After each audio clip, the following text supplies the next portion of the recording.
Hi, we are in Bangalore. We are at the John F. Welch Technology Center of GE Aerospace, one of the most innovative aerospace centers in the world. So here I have with me Mr. Alok Nanda, the Chief Technology Officer, GE Aerospace India. So let's have a chat with him to understand the innovation journey of this center for 25 years. So Mr. Alok, it has been 25 years. So if you can just explain the innovation journey of the center.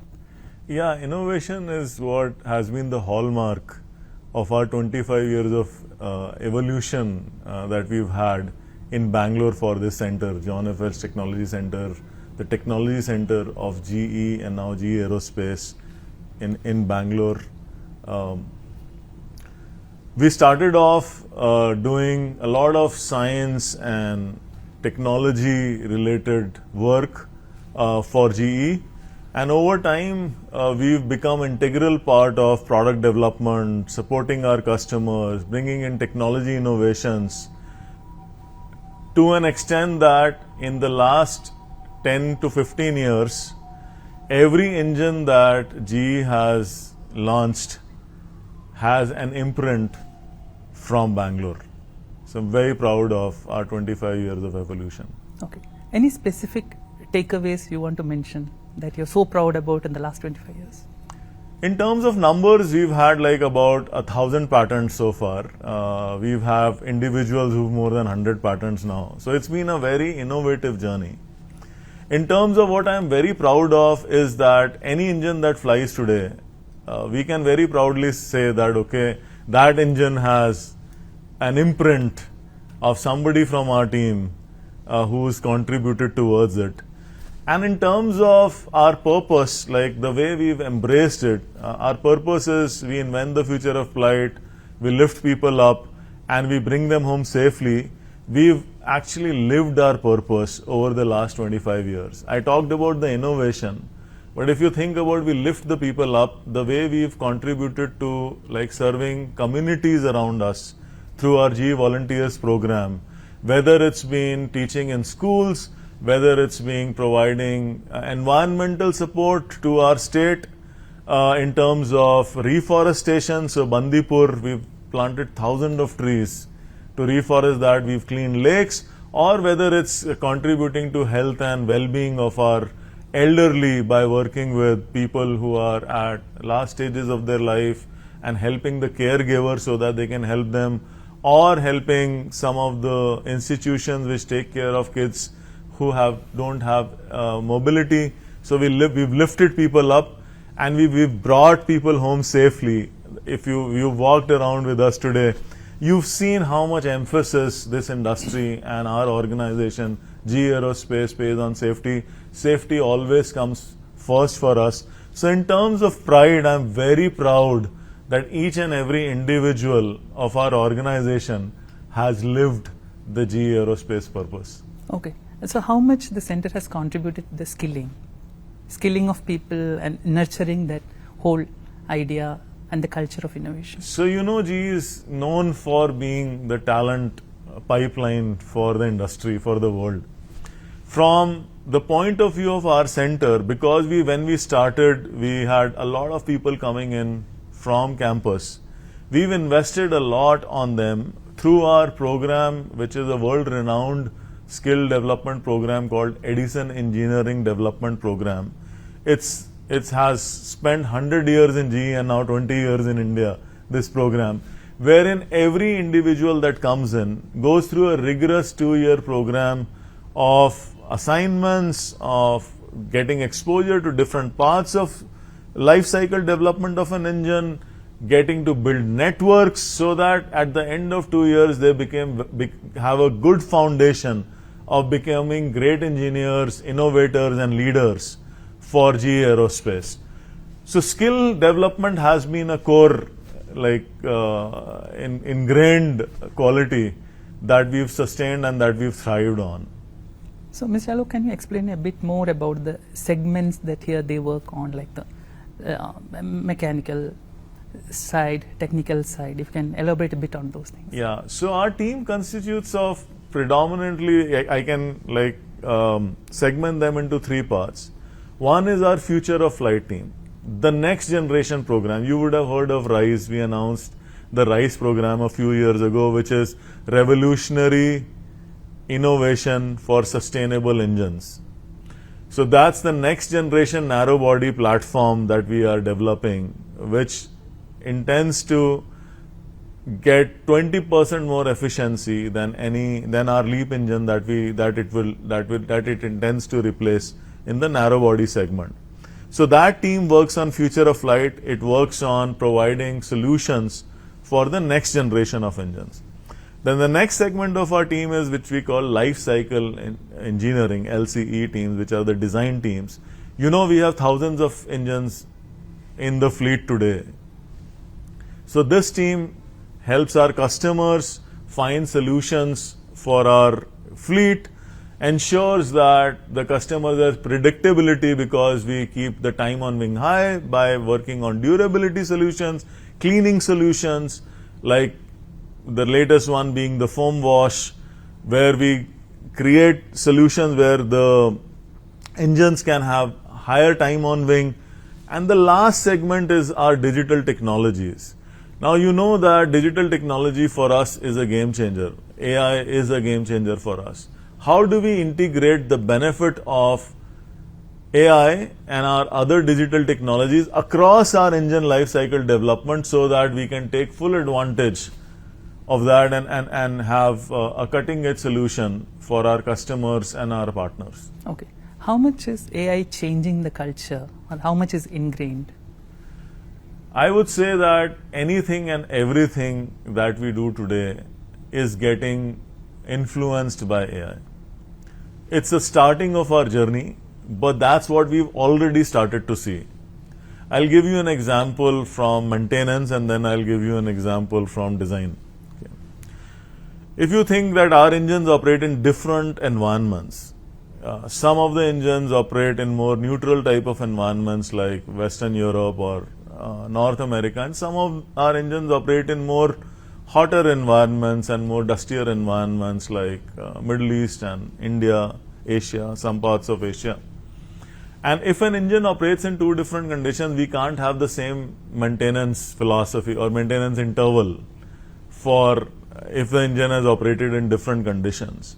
So we've used AI along with several physics-based tools that we have to determine, based on what the engine has seen in operation, to determine their maintenance interval. We call it analytics-based maintenance, ABM. So that's a very important use of AI to give our customers predictability of when their engine needs to go for maintenance based on how they have operated their engine and in which environment and what environment they've operated that engine. So that's an example where we are using AI in the downstream of the life cycle of an engine for maintenance purposes. Now let's talk about upstream. Now we have so many design parameters that we have to look at, and as we use more advanced tools to look at how a particular system or a subsystem will become more efficient, those models have started to becoming very big and very heavy for any infrastructure that we have, right? So our high performance computing infrastructure will be able to determine what we are likely to see in a test through those tools.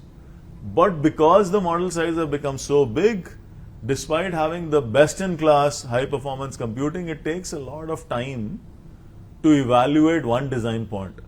Now, to optimize a system, we need to explore a lot of design space, and we have a history of designing engines and designing architectures. So our intent is to use all that history so that we can explore the design space much more efficiently using some of our machine learning and other AI tools, so that we can get to an optimum which is much better than what we would have had otherwise. So this is a spectrum. So it starts with, for design, deploying AI for optimization, to implementing AI for maintenance and everything in between. So it's a full spectrum of AI deployment that we are envisioning to use, and to a large extent starting to use already. So currently you're using it in the upstream start and to the downstream. So any new areas that we might see in the coming years for AI? So one of the areas that we are very passionate about is how AI can make our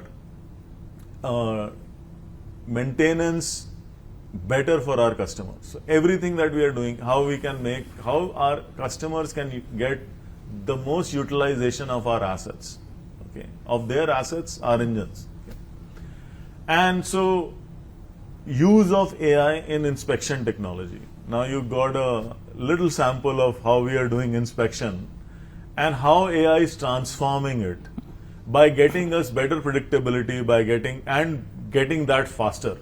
So I think that's an area where we've started a lot of deployment of AI in a game-changing kind of impact. Okay, so we can interpret saying like this AI application will be a game changer. It's already changed the game. AI is already a game changer for us. As I said, we are deploying it across board, and I don't anticipate any part of our work which will not engage and which will not take benefit of AI in very near future. Okay. So we discussed about the maintenance where AI is also used. Of late, there have been supply chain issues resulting in airlines extending the lifespan of aircraft. So is there a role for this innovation technologies to help in that when we talk about the predictability of maintenance and related issues? So AI deployment in supply chain, it's again a game-changing technology for supply chain as well. I'll give you one example, just a very small example. Now we have so many engines which we have to get into test. An engine has thousands of parts. Those thousands of parts have several hundred suppliers. Yes. Okay. Now to get all those parts in time, to get the engine ready so that we are ready to test it and then ship it, requires a lot of effort. Just planning, okay, just estimation, planning, get them all in. Imagine if you could use all the data sources that we had to get a plan that is more predictable for our suppliers to plan and more predictable for us to plan, so that our customers can get engines on time when they want it. So that's an area where we've already started to deploy it. We've started to deploy AI on shop floor. Now, if you would have gone to a shop floor even a few years back, you would have seen assembly in the term of books, right? There is a big assembly sort of procedure, right? It's like a manual. It's like a book. Now, imagine if a very nice video can replace that. Also, where we can deploy AI to so that the operator and that video works in tandem. So the video upgrades when the operator moves to the next level, and so the possibilities are immense, and we've started to use some of them already, and exploring possibilities of using AI in every part of our work stream, okay, as much as we can. It is a game changer for us already. Can you elaborate a bit on your work on the hybrid electric engines and the open fan from this center? Okay. I'll give you a little bit background on RISE so that I can then talk about all the technologies RISE is evaluating. RISE, as I said, is our revolutionary innovation for sustainable engine. It's a platform. Before we launch our next set of NPIs, which is new product introductions, before we launch our next set of products that we introduce as successors to our very successful LEAP engine, we want to evaluate a lot of technologies which will make our engines more sustainable. Right?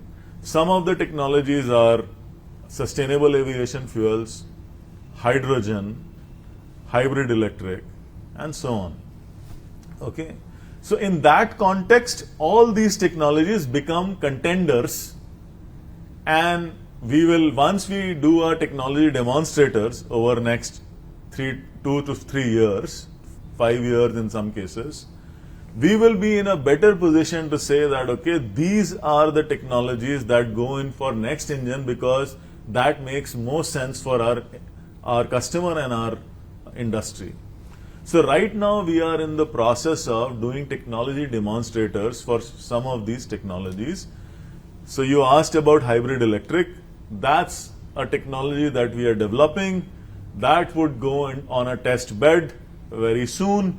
Once we evaluate that and it fits our criteria for getting the right efficiency for a customer at the right price point with the right safety, then that becomes a more contender which probably can go in.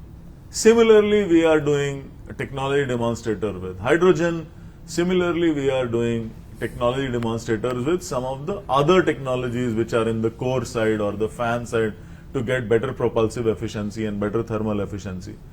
Because we are doing RISE as a technology demonstrator, we would have done so many tests on these technologies that by the time we take a decision to launch the successor for LEAP, the next generation of narrow body engine, we would have enough confidence to place these technologies so that the product wins. Okay. So right now it's in the technology demonstration phase, and in a few years, once we conceptualize what's the next product which makes more sense for our customers, some of these technologies will find a way into the RISE platform as an engine. Hybrid electric technology was conceptualized here. So what could be the key benefits from there as and when it comes into operation? So I'll give you an analogy of a hybrid car. So you've seen that when you integrate a power system, in addition to fossil, you bring in batteries. So at certain points of time, the car uses fuel, and certain other points of the time, the car gets power from the batteries. Yes. The concept is the same, but we don't have batteries. We have a powertrain which is also electric. So imagine a motor which is electric, right? So at some points in time, the fan is driven by the turbine with fossil fuel. At some other time, some of the power is augmented by this electric chain, electric motor, in addition to what fossil has. So the aim is the same. Like in car, you get fuel efficiency benefits if you have hybrid integrated. Similarly, for an aircraft engines, you get efficiency benefits because at certain points of time, you are not using only fossil fuel, you are augmenting it with the electric powertrain also. So that's the concept of hybrid electric. So we are, like in Bangalore, we are working with our teams around the world to develop some of the hybrid electric solutions, which if the technology demonstrators get us to the right technology points, which might find a way into our next generation engines. Okay. So 25 years, 1,500 plus employees, 1,000 plus patents. What next for the center? I think the next is inventing the future of flight, as I said. This future of flight is so exciting. It will change the way industry looks at some of the engine architecture and some of our products. So I think that's the next for us. We are fully committed to inventing the future of the flight so that the world gets more sustainable engines, our customer gets better products, and we enjoy this journey of innovation. For an engineering team, right now it's one of the best times because there is RISE on one place and our fleet is like the highest that we've ever had, and we have NPI programs also in parallel going in, like 9X, which we talked about. So all the three things are going together at their peak. So for us as engineering, as an engineer, it's like it's a breath of technology that will change the way people look at aviation or aircraft engines in the world. So very exciting time for us. Okay, so GE is one of the first movers when it started early 2000. So recognizing India as a talent hub, and that innovative culture has been nurtured. So how do you see this center in the context of India being a talent hub and innovation hub? We've been extremely successful in leveraging the talent base from India for GE Aerospace. As I said, since the inception of our center, every aircraft engine that GE has launched or certified and is flying has an imprint from this center. So I think that talent-wise, there is no better place than India to find the talent, and we've like had great success with finding talent in India. Now, all this would not have been possible if we had not got the support of our colleagues from all over the world. We have this saying that we stand on the shoulder of giants. You know, we have a rich history of aircraft engine development. When a young engineer comes directly from college or from any other institution, they know very less about the technology. The amount of nurturing, the amount of care, the amount of ownership that our colleagues around the world have demonstrated to nurture that talent, to become now a force in this industry and being like world-class innovators, a lot of that has happened because we have this rich legacy of outstanding human beings and engineers who have nurtured that talent. So I truly believe we stand on shoulder of giants. It's not like as if we could have done this in isolation or in vacuum. The whole thing comes together, and then we have this wonderful workforce that we've created in Bangalore. Okay, so just sticking to the theme of India and innovation, what makes the difference for India when it comes to innovation? You're a global player, you would have seen multiple markets. Yeah. Still, all these years, the whole innovation and talent momentum has been sustained. So one of the things that I've noticed with our team in India, which is slightly special and a little bit different, is this enthusiasm to try out new things. Okay? Anything that we want to experiment with. Now you can say AI as an example. We were the ones who like took this concept of ABM and actually developed it. When we started it, many people thought it cannot be done. I remember one of our reviews in one of the conference rooms in the center where we were like, okay, this probably won't happen. But the team is not afraid to try out new things. A team is not afraid to go the distance. Okay. So this enthusiasm to try out new things, the enthusiasm to be humble, to ask, okay, to learn, and the perseverance that this team shows, the dedication that this team shows to go the distance to convert this idea to completion, I think that is very special. And I am not saying that I have not seen it in other parts. I am saying that I have seen hordes of it in India. And I think this is a special thing that we have that has allowed us to have meaningful patents on a sustainable manner. To get to 1,000 in these years is no mean thing.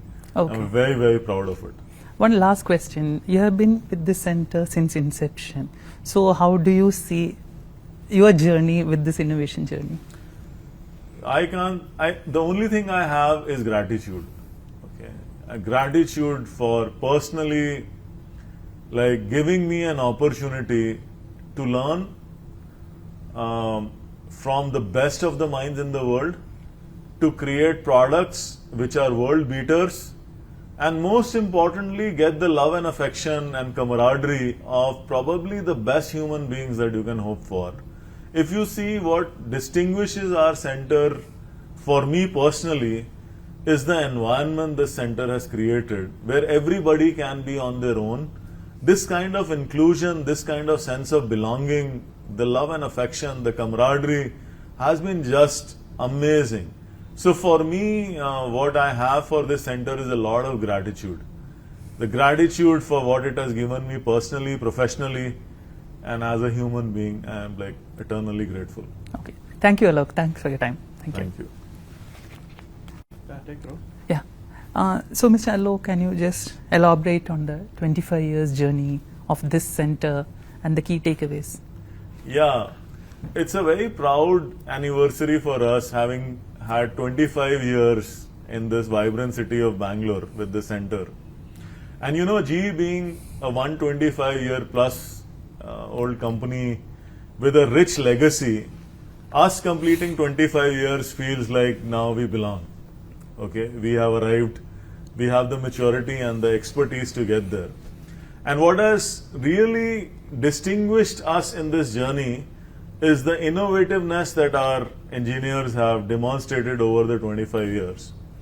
You know, GE's founder is Thomas Edison, and Thomas Edison once very famously said that I found out what the world needs and then I go ahead and invent it. That's the spirit that we've lived for 25 years. In evolving to a place where we are now, where we have 1,000+ patents over the last 25 years and having an imprint on every engine that is GE has launched in last 25 years has an imprint from our team in Bangalore. One thing that I am also very proud of is how this team has evolved. We started off with a very execution based, okay, we would get work and we would do the work and give it back.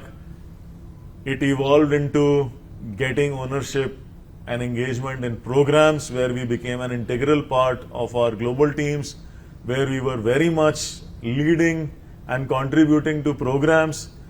And then as India became, or Asia became, the exponential growth engine for GE, we found ourselves right in the middle of being part of that growth journey, where we started contributing towards helping our customers grow, helping our fleet growth, responsiveness for our suppliers, responsiveness for our MRO shops.